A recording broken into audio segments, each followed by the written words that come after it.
The sun had almost set behind the wide Montana plains when Sarah stumbled into the ranch yard, limping badly, clutching her leg.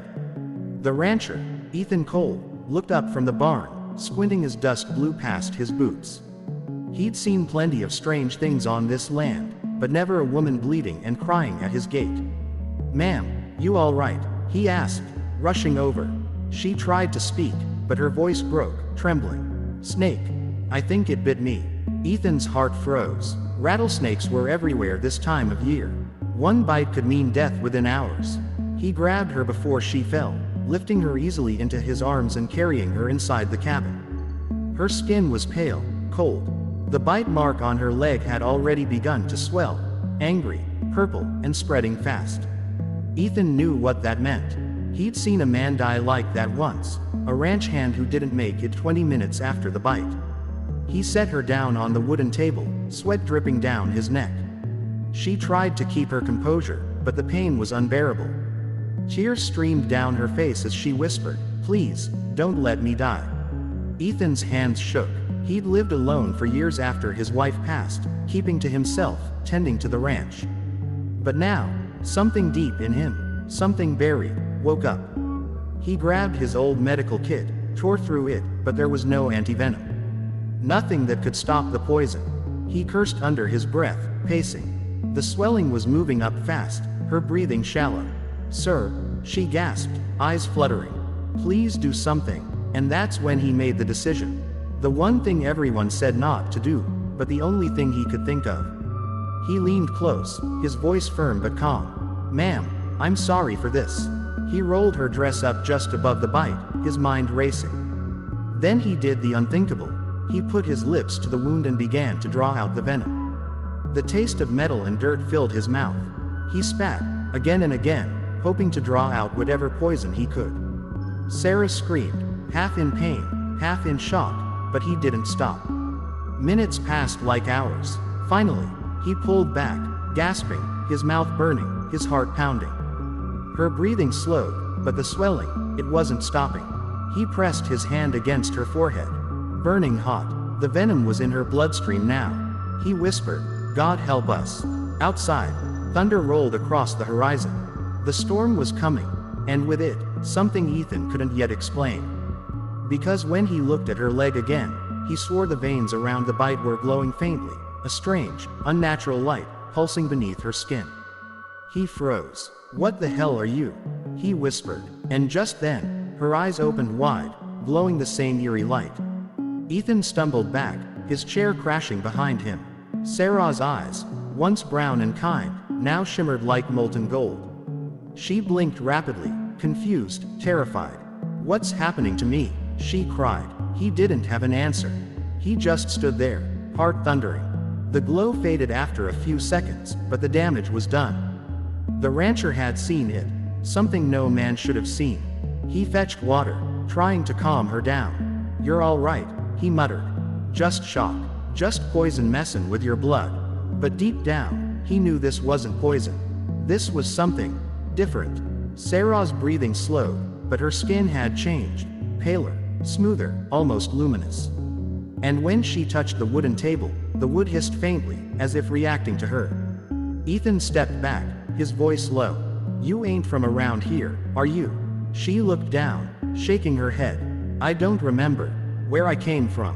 Just that I was running." "From what?" he asked. "I don't know," she whispered, clutching her head.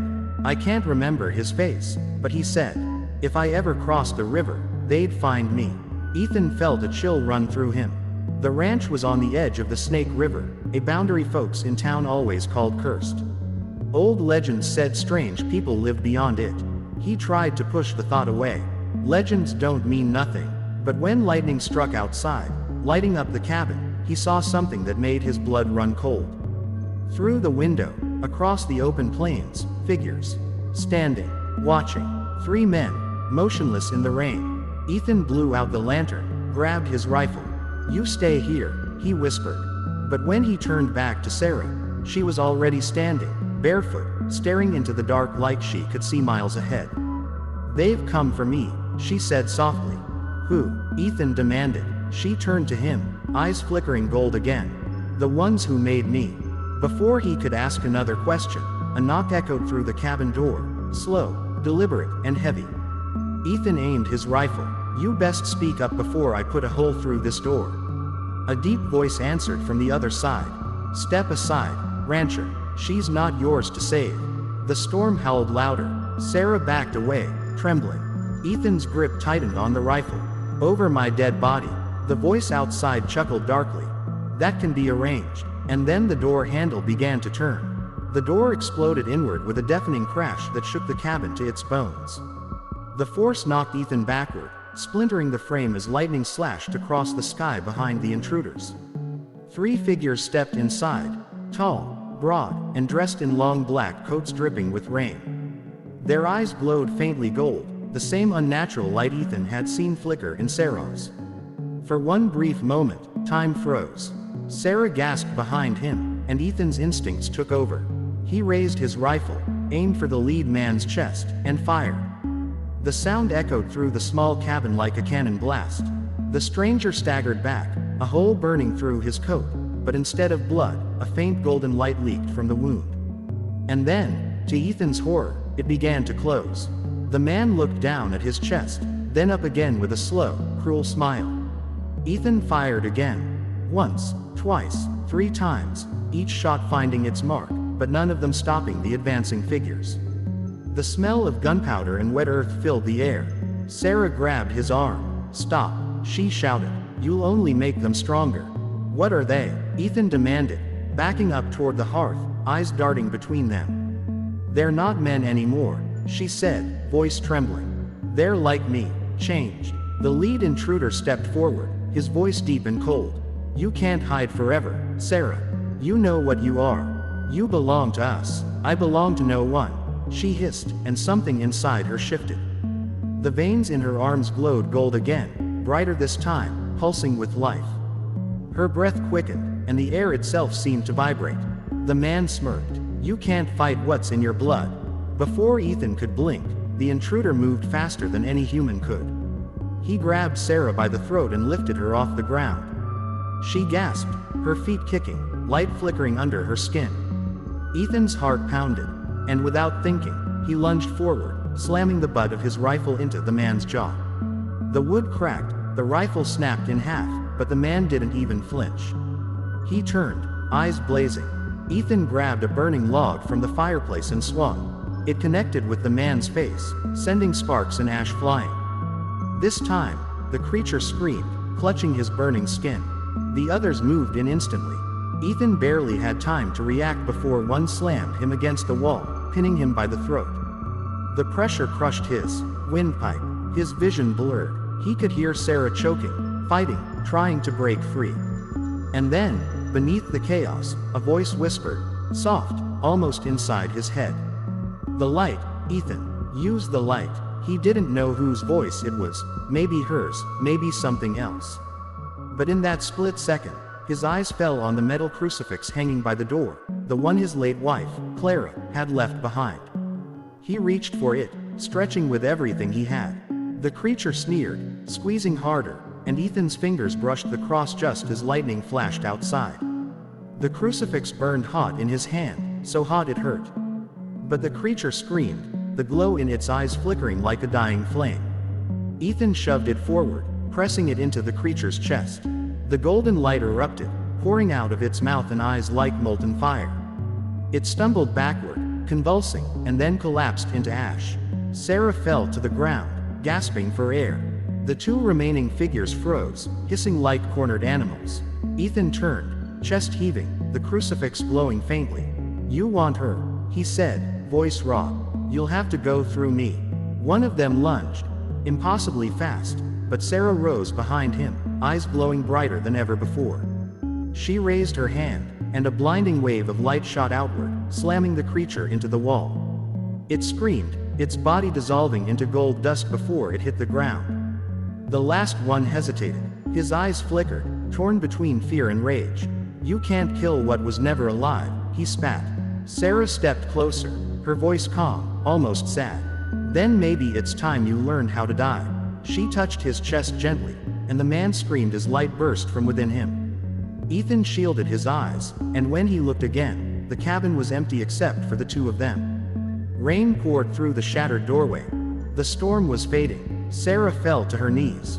Ethan rushed to her side, holding her as her body trembled violently. Her skin burned hot, the golden glow fading in and out like a dying candle. "Sarah, stay with me," he said, panic in his voice. She looked up at him, eyes soft, tired. "It's okay," she whispered. "It's over." "The hell it is," Ethan snapped. "You're gonna make it. I'll get help. There's no help for what I am."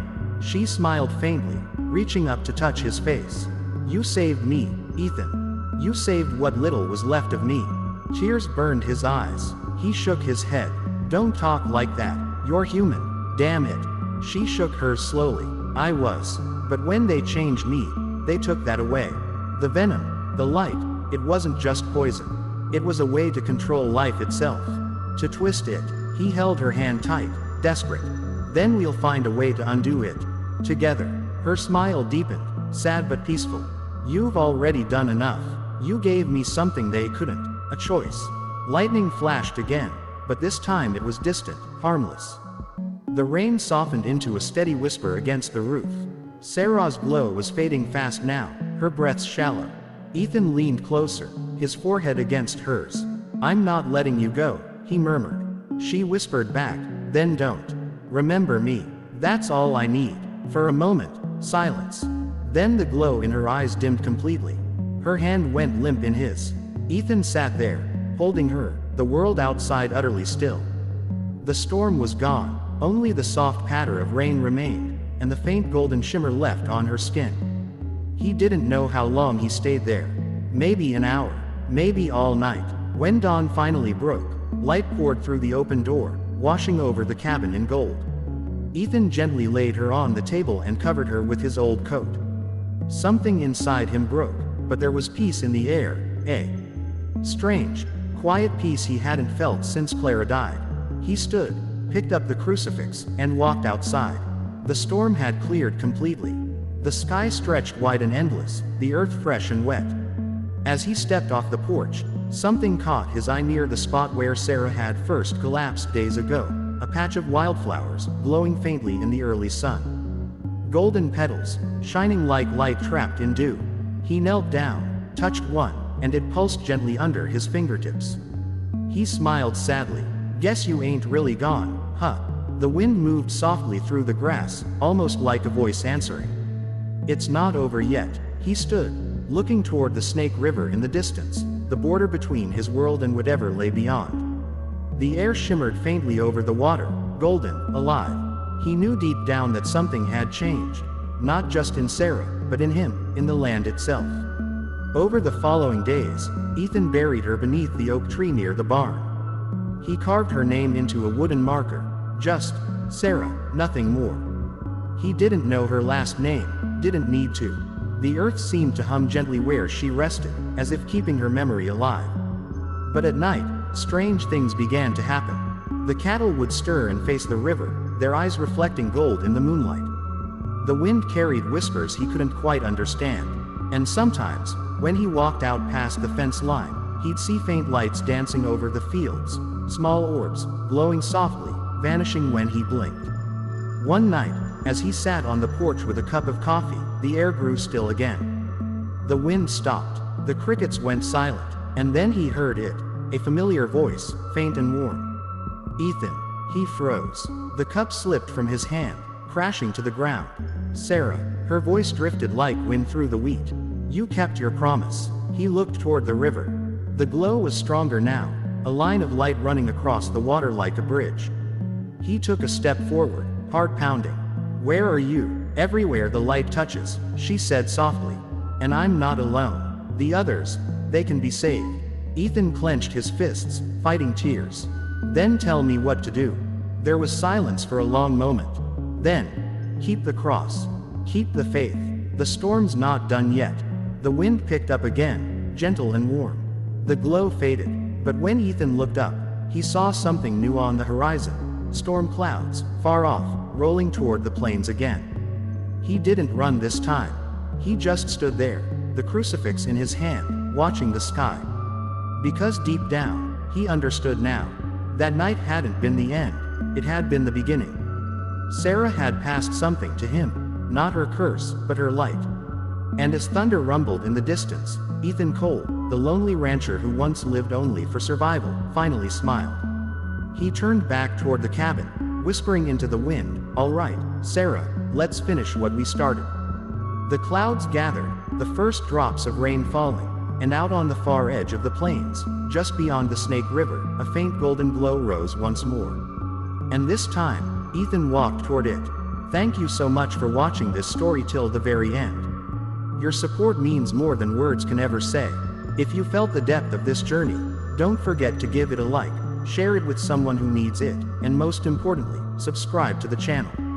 Together, we'll keep bringing powerful stories to life, and your presence here makes all the difference.